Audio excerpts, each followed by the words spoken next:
Well, welcome to episode 341 of 10-Minute Record Reviews, the third anniversary edition. This, of course, began as a pandemic project. May 1st, 2020, I think, was the first time I put any kind of video up. Here we are, 341 episodes later. I started out with 20 subscribers, almost all of whom were family members and friends that I'd emotionally blackmailed into subscribing. Since then, over 2,600 more people have joined. I am enormously grateful. I'm kind of stunned that people subscribe of their own volition. I'm incredibly grateful for everyone who watches. I'm super grateful for people who have subscribed. And along the way, I'm particularly grateful to have made the acquaintance and in some cases the friendship and collaboration of some long-term viewers. All of this, all of you, is what makes this worth it for me. A real sense of community. As we know, when we collect records, it's a little bit of a niche thing, and so it's just fantastic to have this online community. So it being the third anniversary, it's a time for reflection, just like I did last year, and I'm going to do a few things in this video. First of all, I'm going to talk a little bit about the evolution of the channel, how it's become things that I didn't quite anticipate that it was going to become. Secondly, because frankly, this was a great idea last year because I got so many great suggestions, I'm going to solicit your thoughts on what I'm doing and how I might do things differently, new ideas, new suggestions, and so on. Really looking forward to that. Finally, and just for fun, I'm going to share with you some of my experiences when my sweetie and I, a couple of weeks ago, went to LA on a music and music history filled long weekend, which it may or may not surprise you, also contained a little bit of record shopping. Sadly, this will also be my last video for a number of weeks as the month of May is starting to really overflow for me work-wise, but I'll be back before you know it. So as ever, when you reach a certain milestone, it's time for reflection. And the dominant thing in my head about the channel at the moment is no matter what you think running a YouTube channel is going to be like, it's going to be different. You have to be prepared to change your mind. And for me, what I learned early on was that I had to learn to slow down. I began wanting to review every record I had, about 2000, and in particular, I figured I knew enough about music that I could comfortably ad-lib one video a day, and at that rate, I could be through the whole collection done and dusted in about 5 years. To be clear, this is entirely deluded thinking. I was out of my mind, but for 2 zany months at the beginning, I did exactly that, a video a day. And when I go back to those first few dozen episodes, frankly, I cringe. Minimal editing, rambling, repetitive comments, poor delivery, umming and ahhing, the occasional, well, more than occasional, baseless assertion, middle school level post-production skills, and worst of all, videos that were not exactly 10 minutes long. And above all, what's evident to me when I look at those is how little prep was going into those early videos. Because yeah, I do know quite a bit about music, but there aren't many people who can speak off the cuff for 10 minutes straight and have it be useful or interesting, and I'm certainly not one of those. And so it was that once again I came up against the iron law of projects. Good, fast, or cheap. You can have two of those, but you can never have all three. As you know, there are lots of places on YouTube where you can go to hear people making stuff up as they go along. And for me, I began to realize that if I actually wanted to stand out a bit, I had to roll up my sleeves and actually create some unique content and useful content. And that appealed to me because I had started the channel wanting to enrich the listening experience for other people who like the same records I did by giving them background and context and a bit of meaning to add to the whole experience of putting that record on the turntable. My investment in this isn't, of course, monetary, it's in terms of time. And if I wanted these videos to get better, I'd have to invest more time in producing something that was actually useful.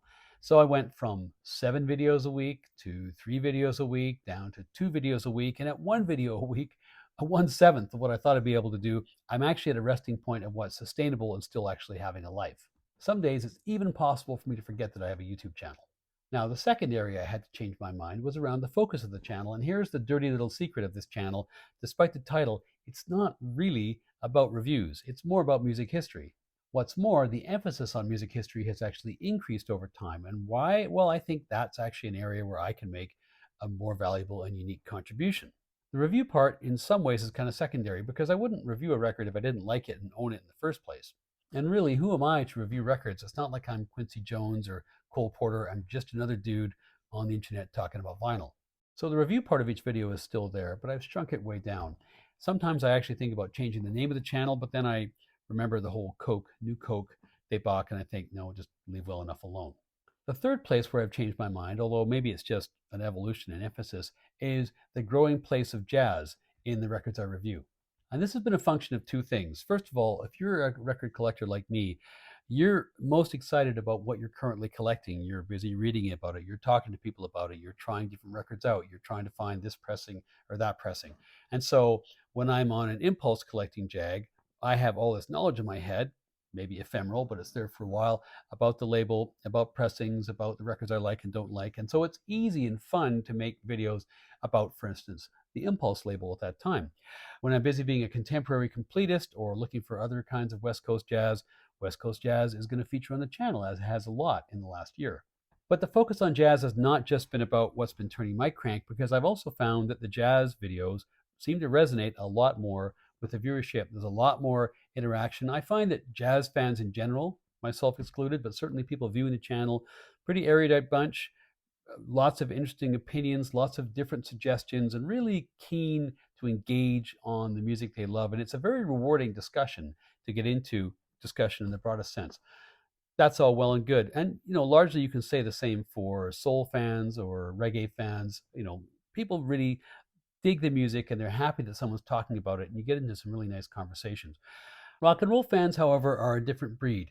As much as there's lots of positive conversation to be had there, it's only when you review rock records that you are at the risk of being called an idiot or a douche. There is a minority of toxic rock bro out there, and frankly, those interactions aren't that much fun. And that whole rock thing is a crowded lane. So I've been shifting more towards jazz. I thought about switching purely to jazz explicitly, but then I don't know, I don't like sealing off being able to talk about other kinds of records that I'm into. So expect more twists and turns. Now, last year, when I reached out to people for suggestions, I got some excellent suggestions, and those included, in particular, doing guides to record labels. I've started to do those, as you know. I've really enjoyed doing them. They're really fun to research. They're beneficial for me as a collector to do that research and to understand more of what I'm looking for and what I'm listening to and so on. And they've been really, really well received. And so I don't plan in any way to stop those. This year, if all goes well to plan, I'm going to do Prestige, I'm going to do Riverside, and of course, the big daddy of them all, Blue Note. The last one makes me feel a little bit anxious. And in fact, all of them do really, because it's one thing to gather up first pressings of impulses and contemporary records. I mean, it's not cheap, but you can still do it within a certain budget. It's a lot more difficult to do that with Prestige and Riverside. And collecting early versions of Blue Note records in good shape is basically now a game for the landed aristocracy and tech bros. So I'll never hear the bulk of those records in their original state, which puts me kind of on the back foot for my label guides in terms of being able to speak authoritatively, but I'm going to give it a whirl. Going forward, I want to make sure that the great majority of my videos are still individual reviews. It's a strange fact, and YouTubers who are watching this channel will know this, that the videos that tend to do really, really well are top 10 videos, like those listicle kinds of videos. Top 10 records I would never, top 10 records I love, top 10 this and that, and so on. They do huge numbers, and there are lots of channels that basically only do those listicle kinds of videos. I'm not judging. It is very easy to get addicted to the crack of high viewing numbers. Any video you do, top 10 X, Y, or Z records, is going to do huge numbers. People love lists, but I only do those lists when I actually feel like I've got something unique and useful to contribute to new collectors. It may seem obvious when you look at my viewing stats, but high viewing numbers was not why I started the channel. I wanted to do deep dives into individual records and the individual stories of artists, and I'm going to keep doing that. But all that said, I don't want to keep doing same old, same old. I'd love to try some new and different things this year. If you're out there and you have an idea for a collaboration, I'm all ears if we can pick a good idea. And if you've had some other ideas that you think I should explore in the channel, whether direction of research or a genre of music or what have you, please do let me know in the comments.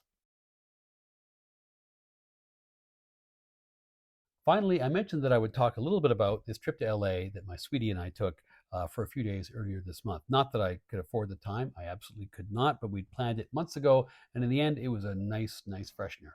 One of the very finest things in life is if you have a life partner who is willing not only to tolerate, but to facilitate your own quirky interests. And I'm happy to say that Mrs. Reviews is exactly that. And not only is she willing to make lots of time for record shopping, I mean, it's a quid pro quo because there's some vintage clothing shopping happening too, but she's also very happy to go on jazz pilgrimages that I want to do. We went to the Village Vanguard in New York, and we did a similar kind of pilgrimage in LA. If you've been watching recent videos, you'll be aware of the place of the Lighthouse Cafe in West Coast jazz, in fact, in all of jazz history. Now, if you Google the Lighthouse Cafe, what comes up these days is the fact it was in La La Land, which of course is fair enough because in La La Land, it was in the movie because they were making reference to the golden age of jazz in LA in the 1950s.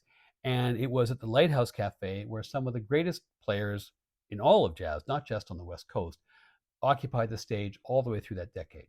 We were staying up in the Sunset Strip, but we Ubered our way down to Hermosa Beach, which is a lovely, lovely little kind of seaside part of LA, for the Sunday jazz brunch. Not as well attended as it used to be back in the day, but still pretty darn cool.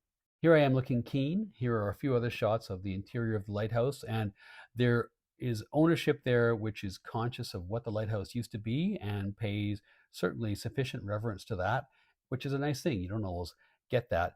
And incidentally, Hermosa Beach too is a fascinating place to wander around because not only is it legendary as a location in jazz circles, it's also basically ground zero for the LA hardcore punk scene, or one of them anyway. That's where Black Flag were from, and there was a church there where Black Flag basically rose to whatever level of prominence Black Flag rose to. If you're in LA or you're visiting LA and you want to go take in some of the jazz history there, the best thing to do, I gather from the musicians that I spoke to, is actually not to go to the Sunday jazz brunch, although that was fine, but to go on Monday when there's an open jam session and some really, really good players drop by and drop into those sessions. So Monday nights are really the time to go. I also, unsurprisingly, had some time to go record shopping. Now, there are a lot of record stores in LA. I'm not about to say that any of these are the best or the worst. It's just, frankly, too many. I went to 5 stores, and I'll talk about them kind of in ascending order of interest.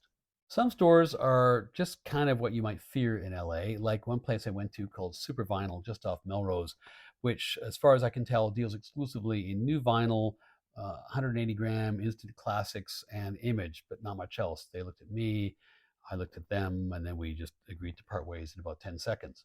Then there are the record stores which are must visits, and I guess on anyone's list when you go to LA would be Amoeba in Hollywood, which is now in its new location. They moved during the pandemic. It's a little bit smaller. I think it may still be the largest record store in America, although if you know better, do let me know. For its size, I don't think the size of the jazz section is that remarkable, nor did I think the selection there was that great. Certainly, there's not much there in terms of used vinyl. I did get a few, well, pickable, uppable things there, mostly new. I got a Tone Poet reissue of the Horace Silver Quintet's Further Explorations, which there's a lot of moaning about Tone Poet and the Blue Note reissues, certainly the 75th anniversary, but on Discogs anyway, that's where the moaning is. But this sounds absolutely delicious. Just whisper silent and everything you want.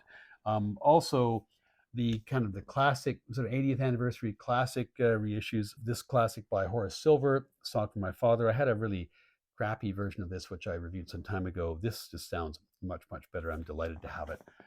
And this really great and kind of unique record by Bobby Hutcherson and Harold Land, which is just in the sweet spot of a really funky record that still is very clearly jazz. And there aren't a ton of those from around this time. Anyway, everybody I know who has this record loves it. And that includes me now as well. I've wanted it for a number of years and just found it for a nice price in a very, very nice, new, fresh reissue.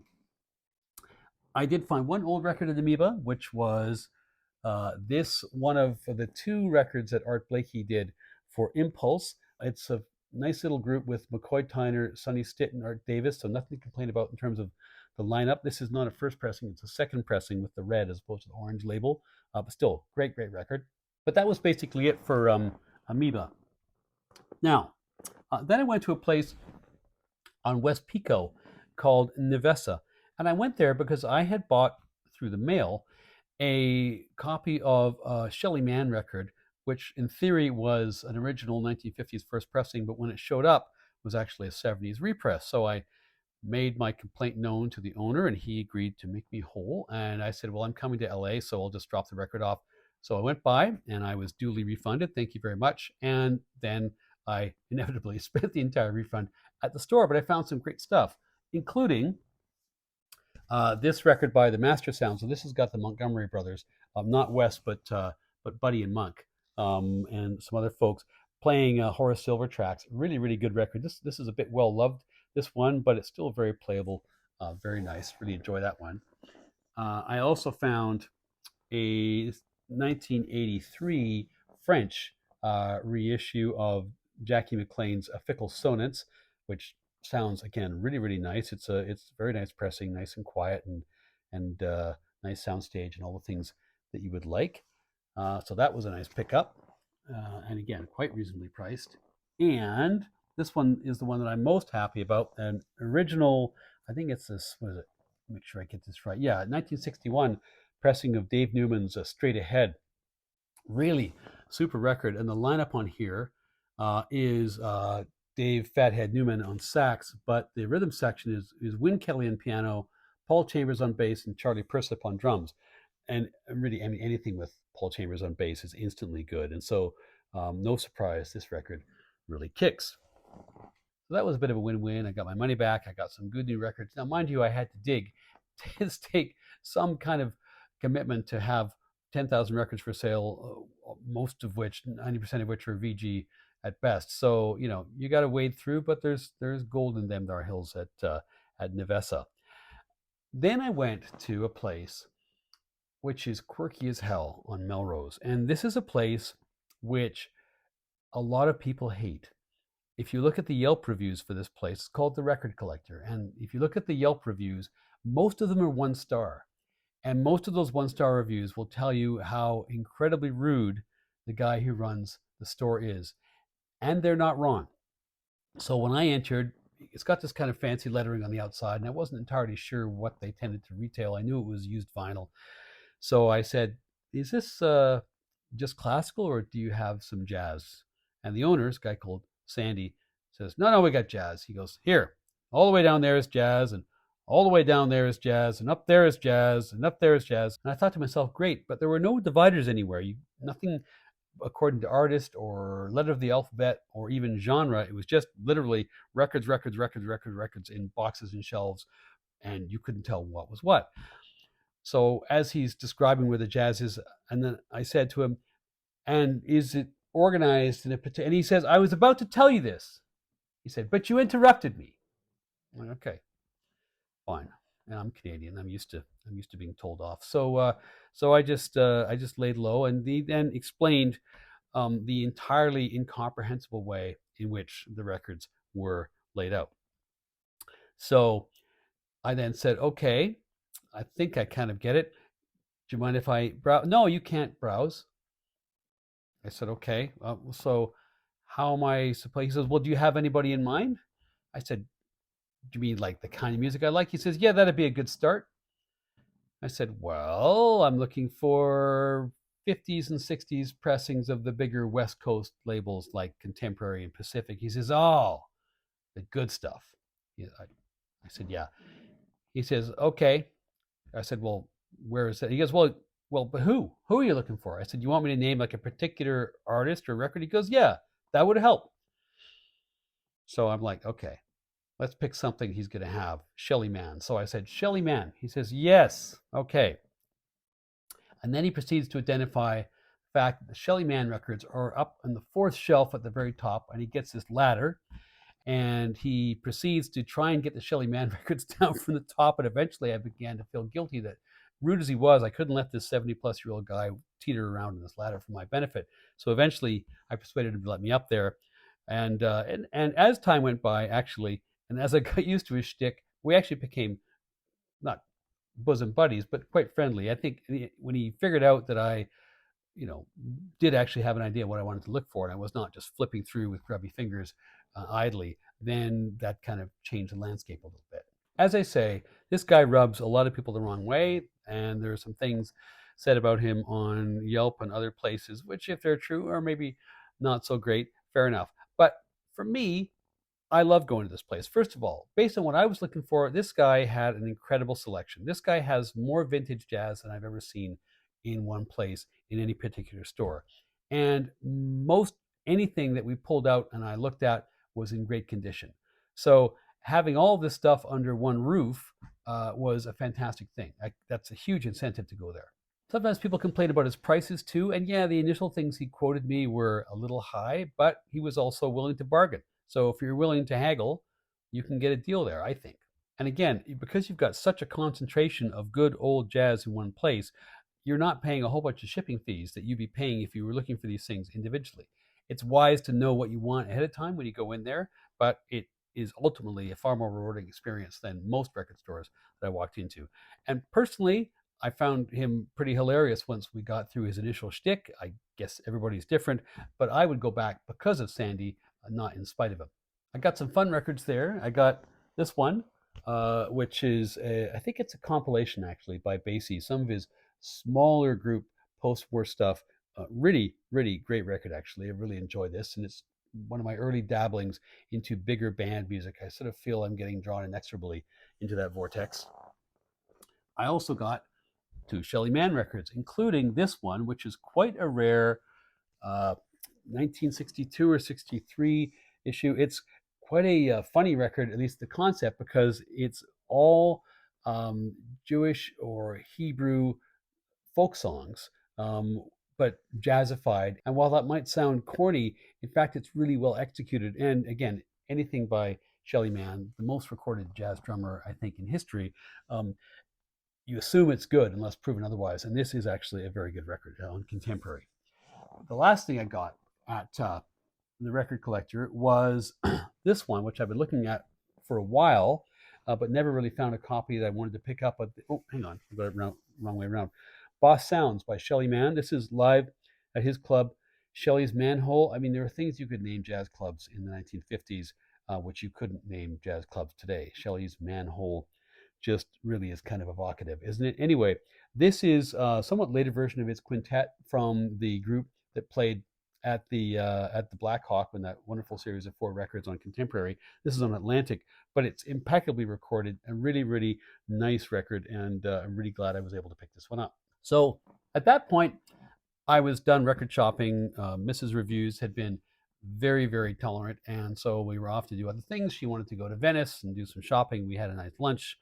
And then we were wandering up into southern Santa Monica, and she found a clothing store she wanted to go into, and she said she was going to be a while. And I said, well, okay, I'll just have a look and see if there's any record stores in the area. And I came across, just off of Main in Santa Monica, Angel City Books and Records. And as you can see from the photo, it is very much correctly ordered. It is mostly a bookshop, but there are a fair number of records there. And what I found is that there might just have been a few hundred jazz records, but the killer to filler ratio was very, very high. And it was there that I got what for me was the find on a whim. I didn't actually plan to go there, but the find of my trip, which is this record, an original hi-fi jazz records pressing from 1959, I think, something like that, of the Elmo Hope Trio. Now, this record was later, it's a stereo version, incidentally. This record was later reissued by Contemporary, and that's the cover with which most people are familiar. But this is the original. Not only is Elmo Hope great, but in particular, this record has the drummer Frank Butler on it. And Frank Butler was a huge part of how great the Curtis Counts group was. Frankly, one of the great jazz drummers, pretty much forgotten these days. His recorded output was not that enormous, but anyway, just a wonderful drummer, and this is a fantastic record. And there it was in this little bookshop, Angel City Books and Records. So that was a nice little coda to the whole trip. So I'm a happy bunny. But now I got to take a bit of a break. Once again, my professional life is rudely intruding on my hobbies, so I'm going to take a break through the month of May to tidy some things up and recharge my batteries, and I'll be back on the weekend of June 3rd and 4th. In the meantime, if you could jot down any suggestions or reflections you have, certainly anything focused on the year ahead, I'd be hugely grateful. Thanks for watching, thanks for subscribing, and I'll see you again in a few weeks.